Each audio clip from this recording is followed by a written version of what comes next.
မင်္ဂလာပါဗျာ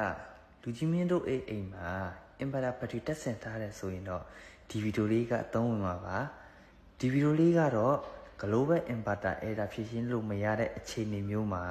နောက်ဆုံးလုပ်ရမယ့် inverter reset channel လေးဖြစ်ပါတယ်ကျွန်တော်တို့ inverter မှာက ESC ရဲ့အကဲတောင်းရဲ့အန်တာရဲ့ခလုတ်လေးကိုပါတယ်အဲ့ချိန်မှာအနဲ့တောင်းကိုပြန်တူဖိပေးပါပြီးရင်အလဲမှာ03လုံးကိုအန်တာတစ်ချက်နဲ့ပထမဆုံး03လုံးရောက်ပြီဆိုလို့ရှိရင်အဲ့ခလုတ်နဲ့နံပါတ်3ကိုပြောင်းပေးပါနောက်အန်တာနှစ်ချက်နဲ့ပြီးရင်အခလုတ်နဲ့နံပါတ်5ကိုပြောင်းပေးပါ3395ပေါ့နော်ကျွန်တော်တို့ reset ချတဲ့ code number လေးကတော့ပြီးရင်အန်တာတစ်ချက်နဲ့ပြီးရင်နံပါတ်34ကိုရောက်သွားလိမ့်မယ်ဗျပြီးရင်အန်တာတစ်ချက်နဲ့ RST လေးလုပ်ပြီဆိုလို့ရှိရင်နောက်ထပ်အန်တာတစ်ချက်နဲ့